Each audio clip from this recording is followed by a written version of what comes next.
Have you ever noticed how some people can make thousands of dollars a month and still end up broke, while others with half the income seem to build wealth effortlessly? It's not luck. It's not intelligence. It's not about having the right job or knowing the right people. It's about rules. Money has rules. And if you break them, even unintentionally, you'll stay broke, no matter how hard you work. In this video, world-renowned entrepreneur and financial educator Robert Kiyosaki reveals the 10 money rules that the rich follow religiously and the poor unknowingly ignore. These aren't theories. These are street-smart, battle-tested rules that determine whether money flows to you or away from you. If you've ever felt like you're stuck in a cycle, working hard, paying bills, saving a little, and still not getting ahead, it's probably because you're unknowingly breaking one or more of these rules. So, here's what I want you to do. If you're ready to finally take control of your finances, type, "I'm done being broke" in the comments right now. When I see it, I'll give you a heart. Also, if you want more content like this, don't forget to like this video and subscribe to the channel. That simple action helps us keep bringing you the truth they don't teach in school. By the end of this video, you'll not only know the 10 rules the wealthy never break, you'll understand why breaking even one of them can keep you stuck in financial quicksand for life. Let's dive in. Rule number 1. Never spend before you invest. Most people get paid, breathe a sigh of relief, and immediately start spending. Rent, groceries, credit card payments, nights out, new gadgets, whatever's been waiting to be swiped. And by the time the month ends, there's nothing left. That's how the cycle repeats, month after month, year after year, always broke, always behind. But the rich do it differently. The moment money hits their account, it's already spoken for, but not by expenses. It's spoken for by investments, real estate, stocks, gold, businesses, whatever puts money back into their pocket. That's the first priority. What's left after that? That's what they spend. Why? Because the rich know something the poor don't.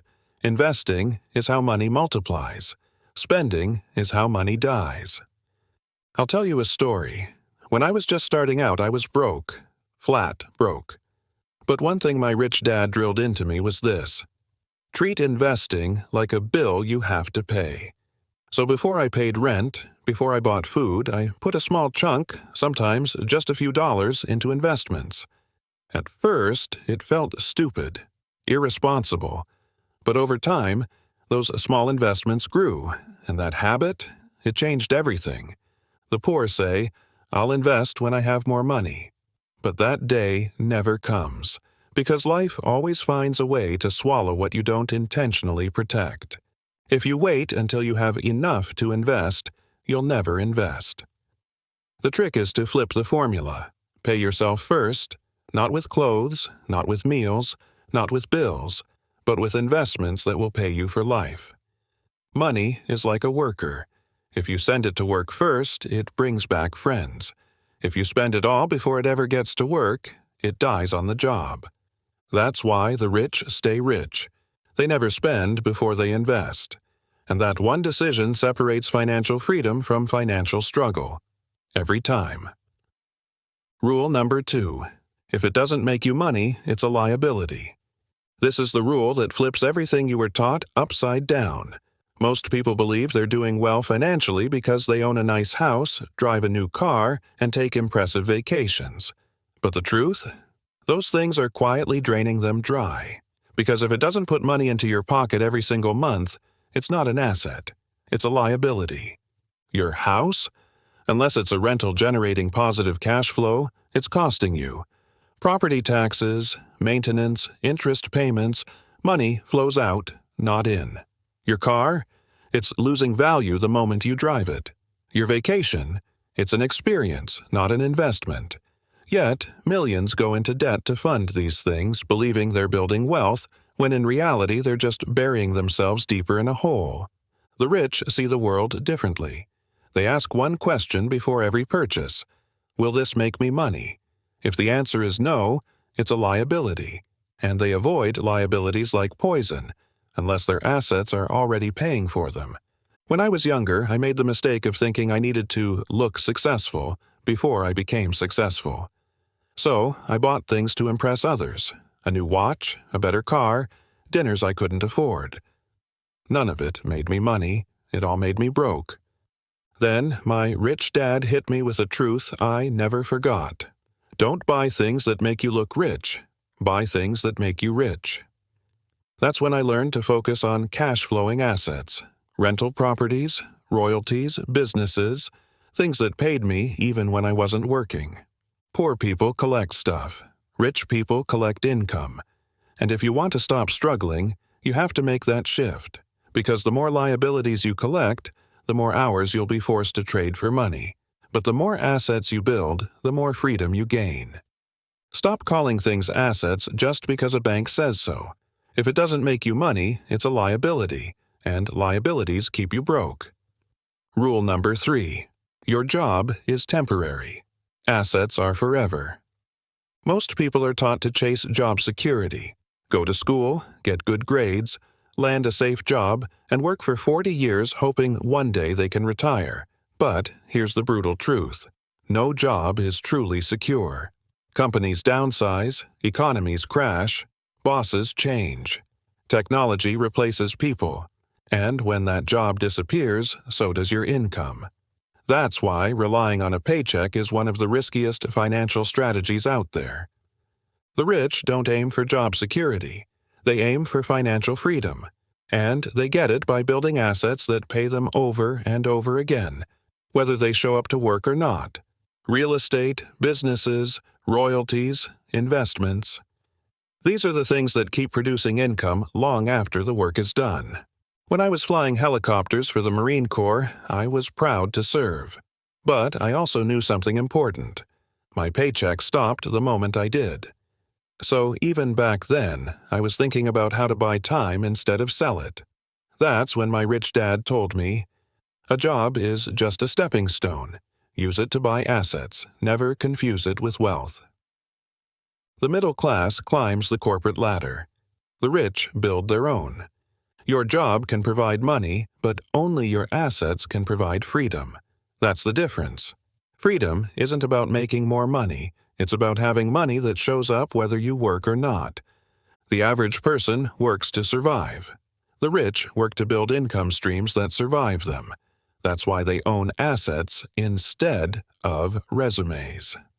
A paycheck buys food for today. Assets buy freedom for life. If all your income disappears the moment you stop working, you're not free. You're just temporarily funded. And that's a dangerous place to live. Jobs come and go. Paychecks rise and fall. But assets, when chosen wisely, can pay you forever. Rule number 4. Save in assets, not in cash. For decades, people were told that saving money was the smart thing to do. Put it in the bank, let it sit, and one day you'll retire comfortably. But that advice stopped working the moment government started printing money like it was confetti. Today, cash is no longer a store of value. It's a melting ice cube. Every year, inflation quietly steals your purchasing power. What bought a full cart of groceries 10 years ago barely covers half today. That's the trap. While you feel safe saving in cash, your wealth is bleeding out. The rich figured this out a long time ago. They don't save cash, they save assets. Things that grow over time. Gold and silver, which hold value when currencies collapse. Real estate, which appreciates and produces income. Bitcoin, which is capped in supply while fiat money keeps being printed. Businesses, which generate cash flow no matter what the economy does. These aren't just investments, they're vaults of protection. When I was younger, I followed the classic advice. I saved every dollar I could, but something strange kept happening. I wasn't getting ahead. My savings were growing in number, but shrinking in value. Then I started studying the game the rich play. That's when everything changed. I realized that real security isn't saving money, it's saving value. The poor save dollars. The rich save value. That's the mindset shift. You can hold on to paper, or you can hold on to something that beats inflation. The bank gives you 1%. Inflation takes 8%. That's not saving. That's slow financial suicide. So the next time someone tells you to save your money, ask yourself this: am I saving something that grows or something that dies? Because the people who stay broke are the ones clinging to cash. The people who get rich are the ones storing value. Cash is trash. Store wealth in assets that last. Rule number 5. Use debt to buy assets, not liabilities. Most people were taught that all debt is bad. Avoid credit cards. Never take loans. Pay off everything as fast as possible. And while that advice sounds safe, it's actually the reason so many people stay poor. Because debt isn't the enemy, it's a tool. The problem isn't debt itself, it's what you use it for. The poor borrow to survive. They take loans to buy things that lose value: cars, vacations, gadgets, or worse, to cover monthly bills. That kind of debt is a trap. It drains your future to pay for your present. And it comes with stress, interest, and regret. But the rich, they borrow to get richer. They use the bank's money to buy income-producing assets. They take loans to purchase real estate that pays rent, businesses that generate cash flow, or investments that grow over time. And here's the secret: they don't just use debt, they make debt work for them. I'll never forget the first time I borrowed money to buy an apartment building. It felt like a huge risk. But the moment the tenants moved in and started paying rent, the entire loan paid for itself, and then some. I realized I wasn't the one working. My money was. And that's when it clicked. The poor fear debt. The rich master it. Debt used right is leverage. It amplifies your wealth. It turns a little money into a lot, but only if you use it to buy assets. If you use it to fund your lifestyle, it will crush you. People think being debt-free is the goal, but the truth is, being financially free is the goal. And the wealthy get there by using good debt to buy things that put money in their pocket. If you're scared of debt, it's because no one ever taught you how to use it. But once you do, you'll see why the rich love borrowing and why the poor stay trapped. Don't fear debt. Learn to control it. Because the bank's money can either be your downfall or your greatest advantage. Rule number 6. If you can't explain your finances, you're already losing. Most people work hard every day but have no idea where their money is actually going. Ask them how much cash they have left at the end of the month and they shrug. Ask them the value of their assets or the size of their debt, and they guess. Ask them their net worth, and they don't even know what that means. That's not control, that's financial blindness. And it's the fastest way to stay broke, no matter how much you earn. The rich treat money like a business. They know their income down to the dollar. They track their expenses like a hawk. They know what every asset is worth, what every liability is costing, and how their money is flowing, day by day, month by month. They don't hope. They calculate. They don't guess. They know. When I first sat down and looked at my own finances years ago, it was uncomfortable, embarrassing even. I didn't want to admit how much I was spending on things that brought me no return. But that moment changed everything. Because once I saw the numbers, I could finally take control. You can't fix what you won't face, and you can't build wealth on a foundation of confusion. If your money disappears every month and you don't know where it went, you're not losing to bad luck. You're losing to bad habits. Every dollar you don't track is a soldier without orders. And in the war for financial freedom, untrained soldiers don't win battles. The rich win because they run their finances like a company. They measure, they adjust, they make money serve them, not the other way around. So here's the truth. If you can't explain your cash flow, your net worth, your assets versus your liabilities, you're not managing your money. You're just reacting to it. And in this game, guessing is expensive. Knowing is power. Rule number 7. Taxes are optional. If you understand the game. Here's the part no one teaches you in school.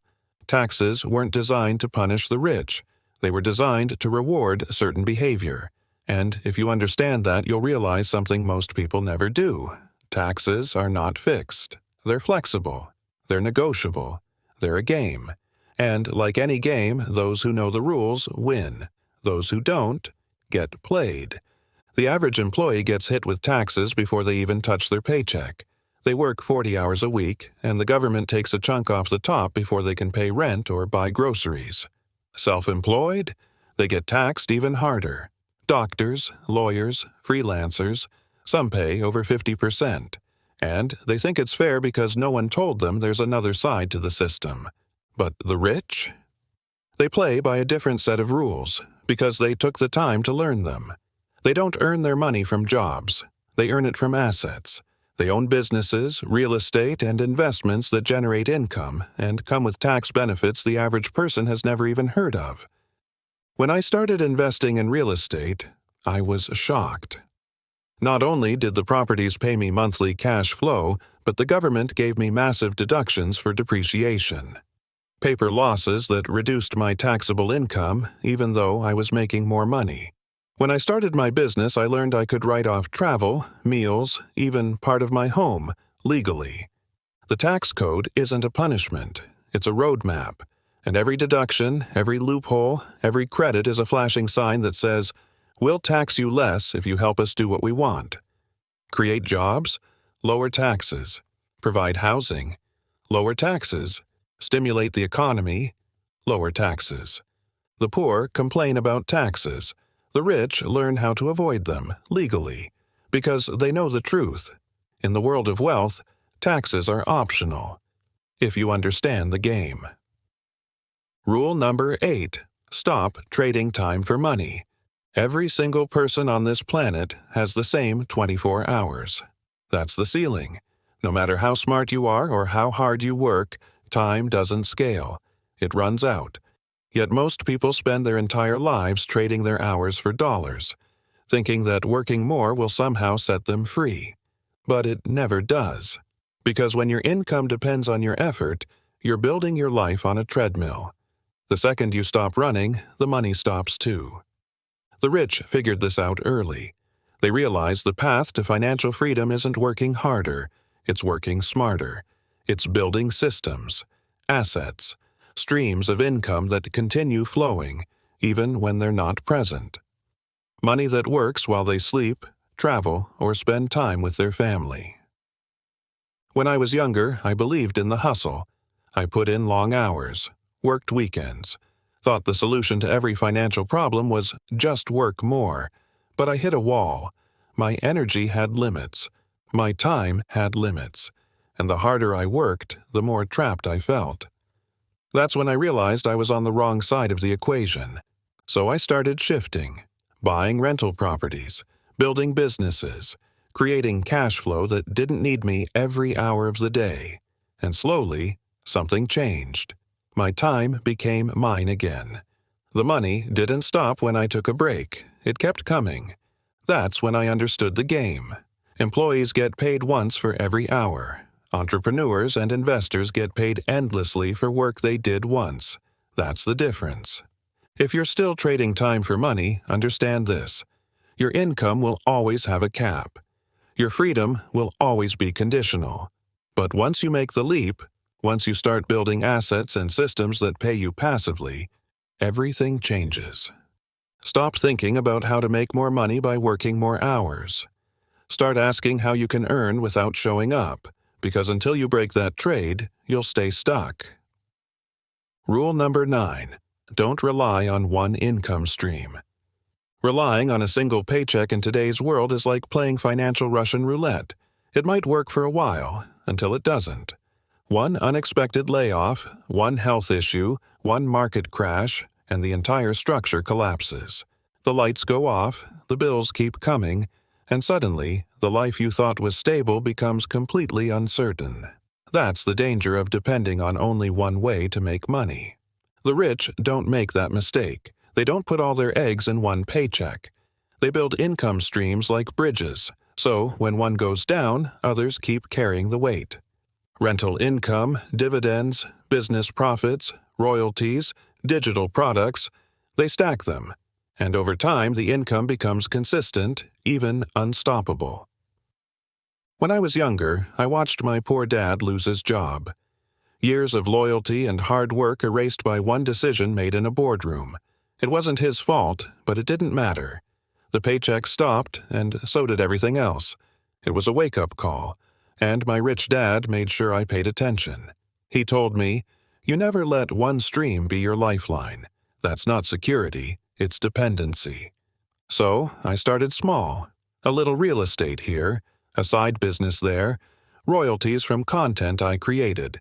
None of them were huge at first, but together they formed a net that caught me when things didn't go as planned. The truth is, no job is safe. No industry is immune. And no paycheck, no matter how big, can compete with diversified income that works whether you do or not. If you only have one stream, your future is fragile. But if you build 5, 6, 7 streams, your freedom becomes inevitable.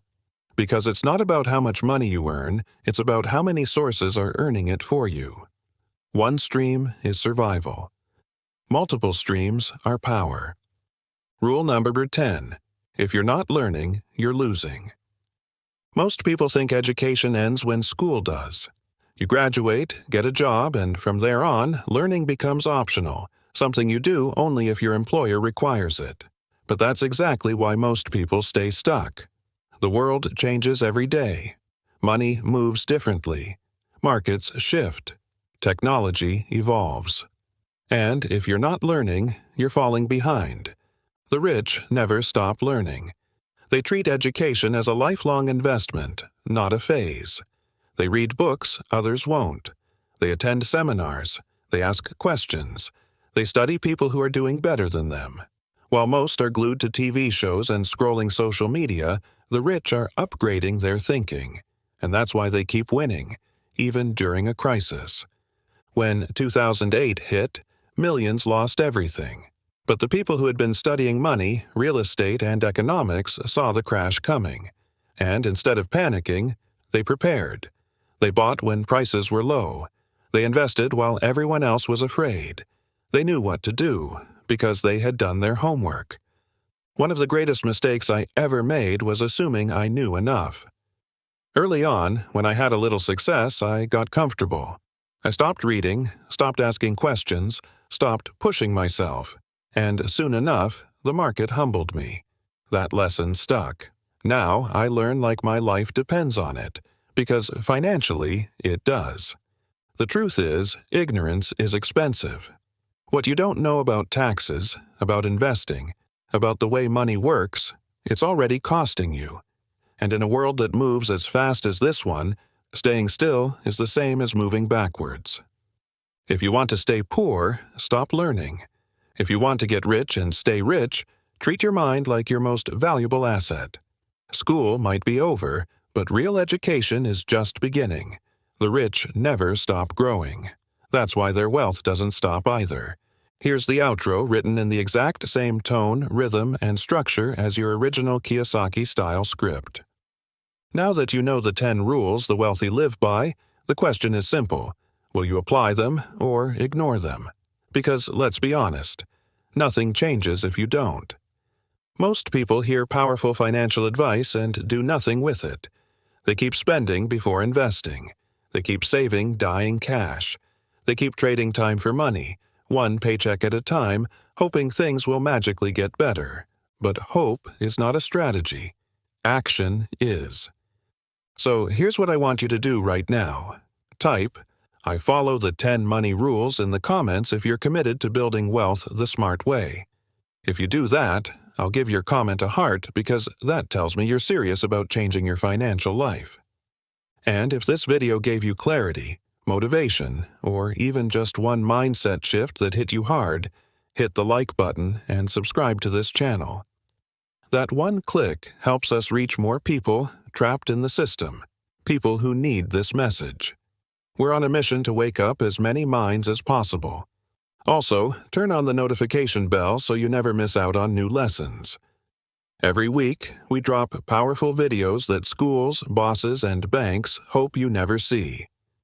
If you want to go even deeper into this journey, click the video that's now appearing on your screen. It's packed with more financial wisdom that will help you escape the rat race, master your money, and buy back your time. And if you want to support this mission, consider becoming a member or buying us a coffee. Link in the description below. You're not here by accident. This was your wake-up call. Now it's time to make a move. Because if you don't control your money, someone else will.